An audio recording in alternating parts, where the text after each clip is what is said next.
आखिर क्यों जापान धान की खेती के लिए बतखों का इस्तेमाल करता है? आखिर क्यों बतख जापान के लिए एक वरदान के रूप में साबित हुआ है?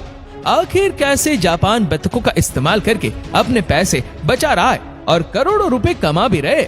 चलिए ये सब जानते हैं आज के इस वीडियो में।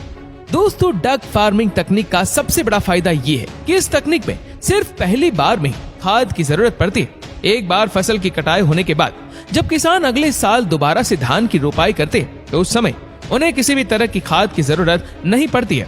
इस तकनीक में धान रोपाई करने से पहले खेत में गोबर की खाद डाली जाती है और फिर धान की रोपाई की जाती है, जिसके बाद छोटे छोटे बतख के बच्चों को लाया जाता है। इन बच्चों को पहले ब्रूडर के अंदर रखा जाता है। यहाँ जिन्हें भी ब्रूडर के बारे में नहीं पता उन्हें बता दे कि वो नवजात चूजे होते हैं। उन्हें शुरुआत में गर्म तापमान की जरूरत होती है। इसके लिए उन्हें कुछ बड़े बल्ब के नीचे लगभग 1 सप्ताह तक रखा जाता है। इस दौरान उन्हें दाना और पानी दोनों खिलाया पिलाया जाता है और फिर जब 1 हफ्ते का समय पूरा हो जाता है तब उन बच्चों को ब्रूडर से बाहर निकाल लिया जाता है। लेकिन ध्यान देने वाली बात यह है कि इस समय इन डकलिंग को खेत में नहीं जाने दिया जाता। दरअसल धान उगने के लगभग 20 से 25 दिनों तक बतखों को खेत में नहीं छोड़ना चाहिए, नहीं तो फसल खराब होने का खतरा रहता है। जापान के किसानों के मुताबिक जब तक धान की जड़ें मिट्टी में पूरी तरह से अपनी पकड़ नहीं बना ले, बतखों को उनसे दूर ही रखना चाहिए। यानी कि लगभग 20 से 25 दिन बाद जब धान की जड़ें मिट्टी में अपनी पकड़ बना ले और डकलिंग भी लगभग 25 दिन के हो जाए तब उन्हें धान के खेतों में छोड़ देना चाहिए। खेत में छोड़े जाने के बाद ये डकलिंग खेतों में मौजूद अननेसेसरी चीजों जैसे कि स्नेल और वीड को खा लेते। इसके साथ ही जब खेतों में इन बतखों को छोड़ा जाता है तो ये जगह जगह बीट करते। खेतों में चारों ओर फैले इनके बीट एक जैविक खाद की तरह काम करते। इससे मिट्टी भी उपजाऊ बनती है।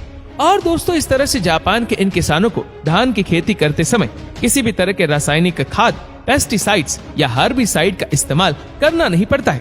इससे उनके पैसों की भी बचत होती है, क्योंकि एक डकलिंग मार्केट में लगभग 50 रुपए में मिल जाता है और इस तरह से 100 डकलिंग की कीमत 5000 होती है। लेकिन अगर इनकी जगह खाद का इस्तेमाल किया जाए तो उसमें अधिक खर्चा आ सकता है।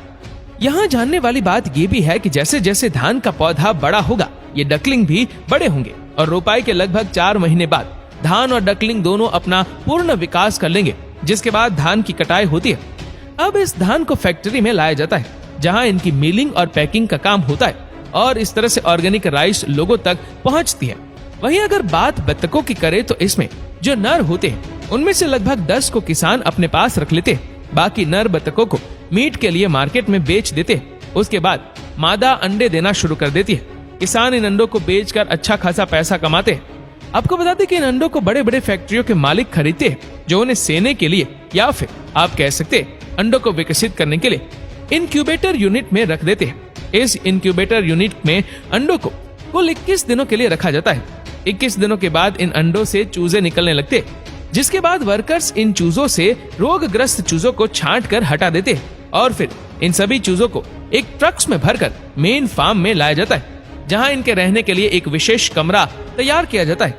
लगभग 2 महीने के बाद ये चूजे बतखों में तब्दील हो जाते हैं, जिसके बाद उन्हें बड़े बड़े खांचे में भरकर ट्रांसपोर्टेशन के जरिए मीट फैक्ट्री में भेजा जाता है, जहां पर यह मशीन गोल गोल घूमकर इन बतखों को खत्म करती जाती है। अब बारी आती है मीट के पैकिंग की। मशीन की सहायता से वर्कर्स द्वारा मीट को पैकेट में भर दिया जाता है और फिर इन सभी पैकेट्स को एक जगह इकट्ठा करके बॉक्स में भर के ट्रांसपोर्टेशन के जरिए मार्केट में भेज दिया जाता है। यानी कि डक फार्मिंग तकनीक की मदद से किसान न सिर्फ धान बेचकर मुनाफा कमाते बल्कि बतखों के अंडे और मीट को बेचकर भी यहाँ वो अच्छा खासा प्रॉफिट बना लेते हैं।